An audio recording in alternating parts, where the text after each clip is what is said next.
A betrayed general, a fallen empire. One man fights through blood and sand, chasing justice that could either save Rome or end him. Snow drifts across a bleak German forest where Rome's legions wait in steel silence.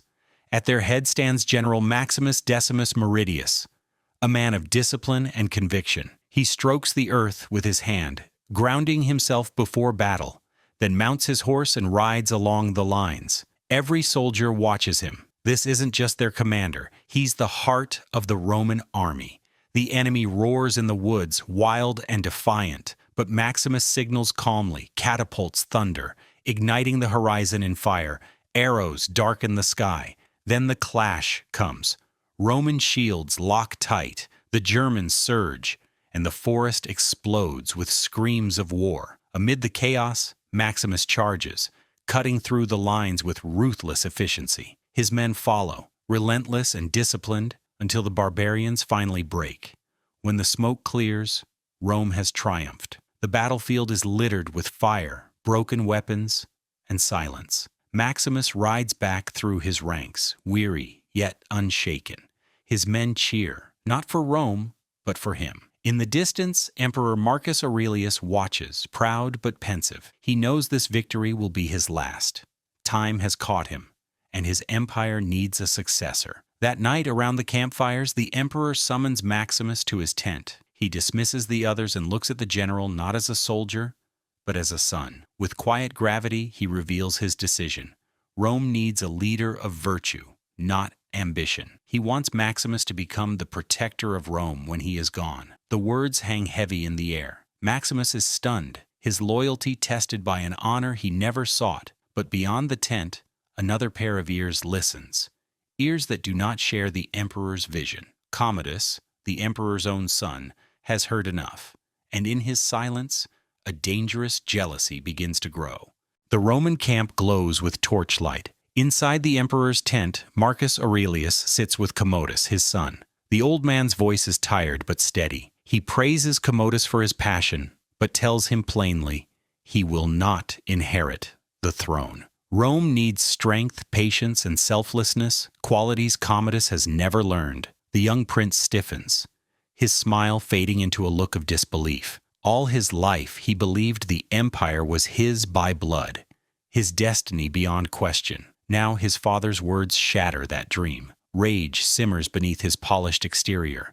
He hides it with forced gratitude, embracing the emperor with trembling arms. Later, as the camp falls into uneasy sleep, Commodus enters his father's tent again. This time there is no warmth in his eyes. He kneels, weeping, confessing his disappointment. But grief quickly turns into suffocation, literally. Marcus Aurelius struggles for breath beneath his son's embrace until the last spark of life fades from him. By morning, the announcement spreads like wildfire. The emperor has died in his sleep. Commodus declares himself Rome's rightful ruler, draped in mourning robes, eyes glistening with false sorrow. The officers bow, some out of duty, others out of fear. Maximus, however, is not convinced.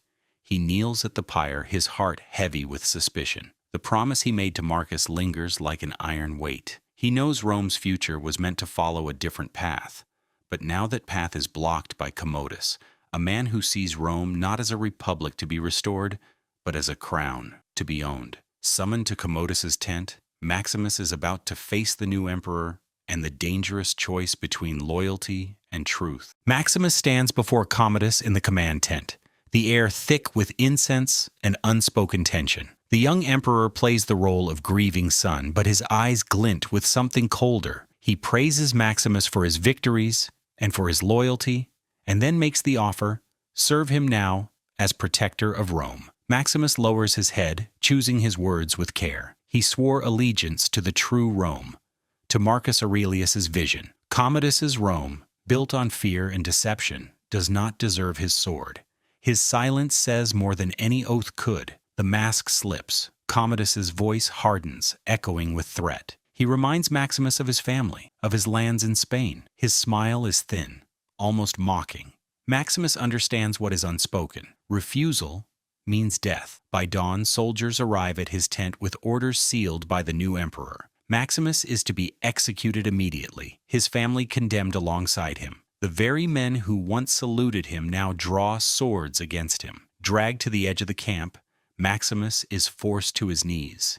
He glances at the rising sun, thinking not of Rome, but of his wife and child, waiting at home. With one desperate surge, he breaks free. A fight explodes. Steel clashes, blood soaks the earth, and Maximus cuts his way out, though wounded. Riding hard through forests and fields, he pushes his horse to the brink. Every mile is agony, but his heart pounds with one single hope to reach his family before Commodus's men do. Smoke curls on the horizon, black against the sky. Maximus spurs his horse faster, knowing he may already be too late.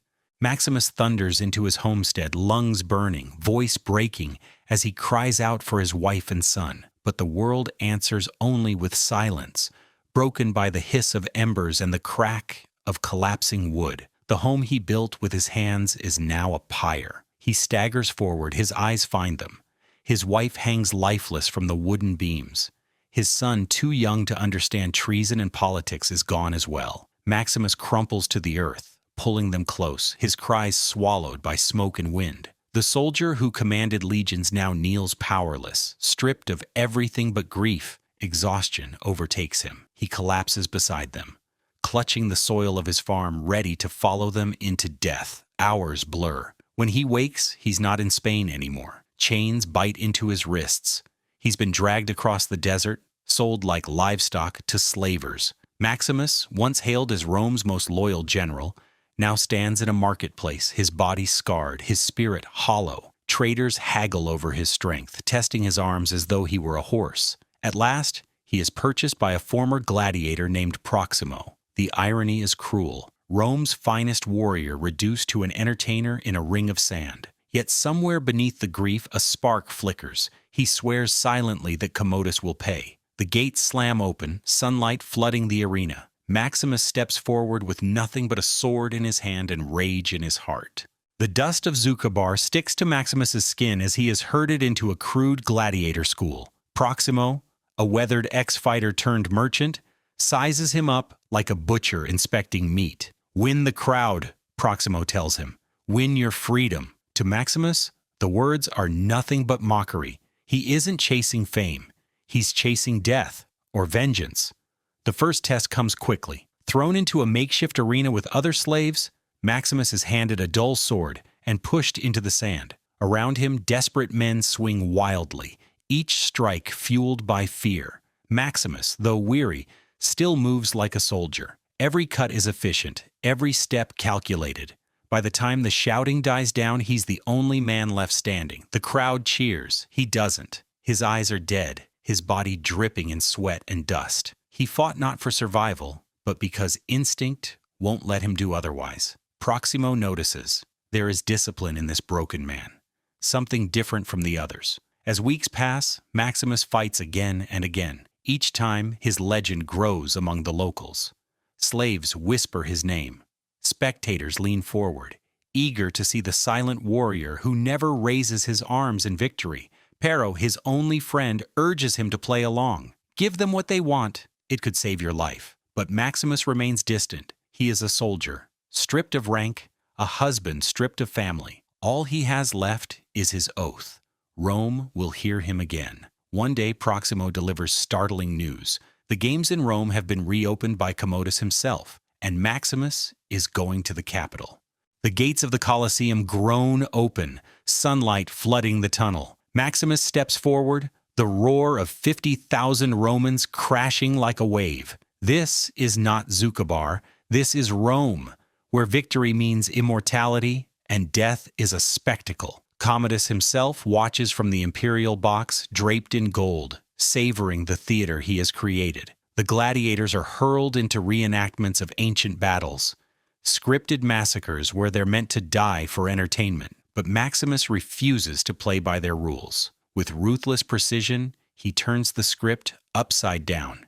He commands his fellow fighters like soldiers, forming ranks, shielding, and striking in unison. What should have been a slaughter becomes a stunning victory. The crowd explodes in chants, stamping their feet, demanding to know this stranger's name. Commodus, intrigued and irritated, descends into the arena. He wants the man unmasked. "Slave," he sneers.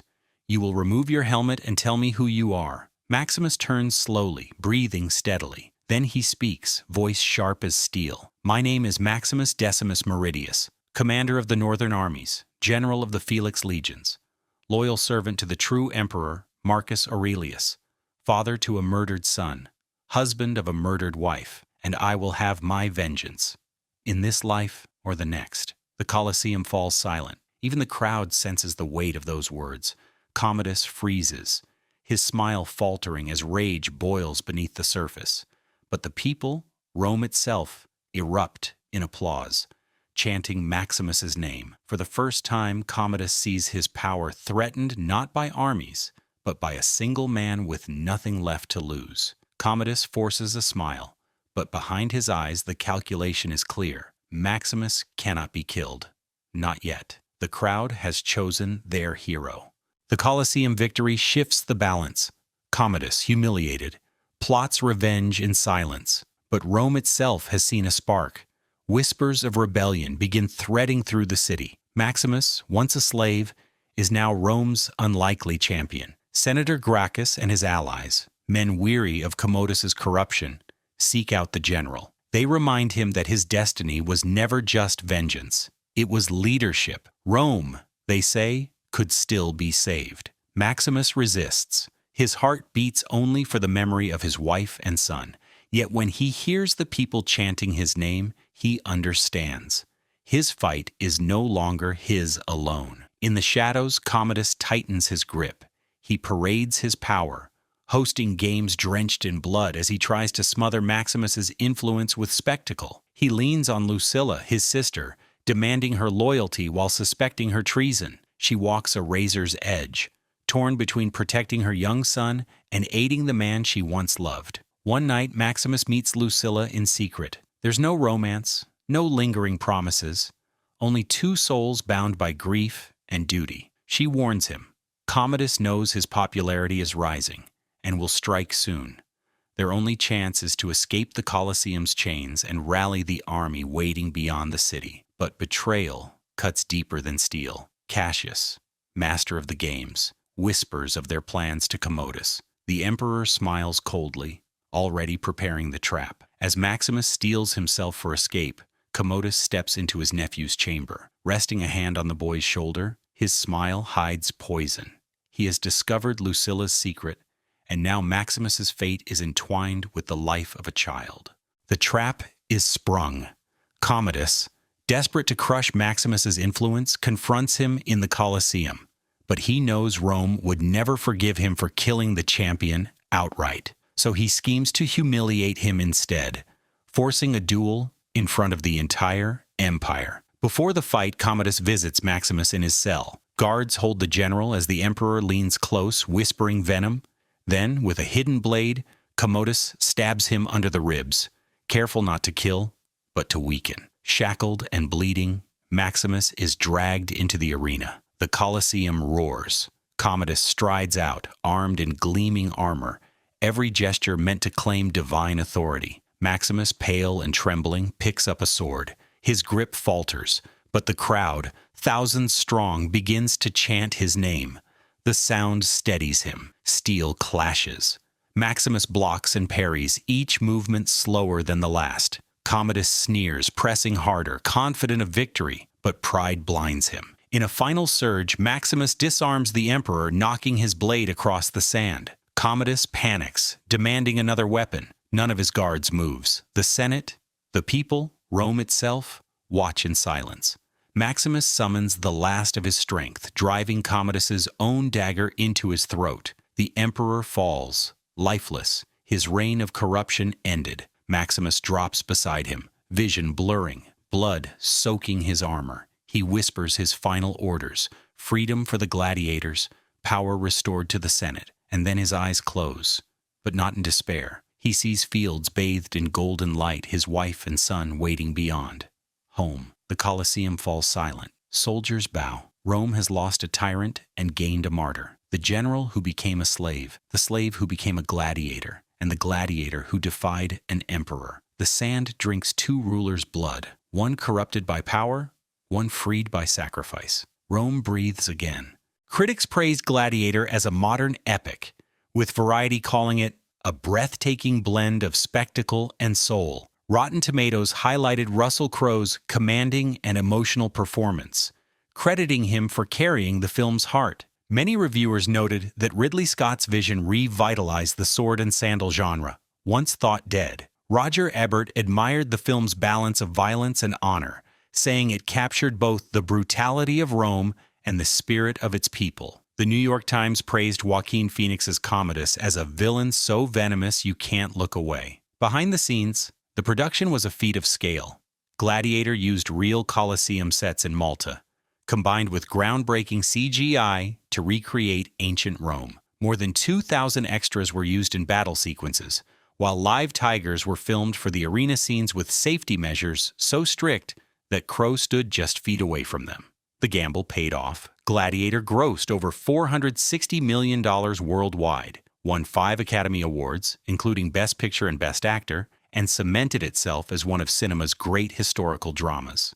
Gladiator is more than a revenge story. It's a meditation on honor, loyalty, and sacrifice. Maximus's journey from general to slave to legend reflects the eternal struggle between corruption and justice. He never fought for wealth or power. He fought for Rome, for family, and for a promise greater than himself. What lingers isn't just the thunder of battles or the roar of the Colosseum. It's the quiet image of a man walking into golden fields, finally at peace. His sacrifice echoes because it asks us, what would we give to protect what we love? If this story moved you, help us keep these cinematic journeys alive. Hit the like button, share your thoughts in the comments, and subscribe for more unforgettable movie recaps.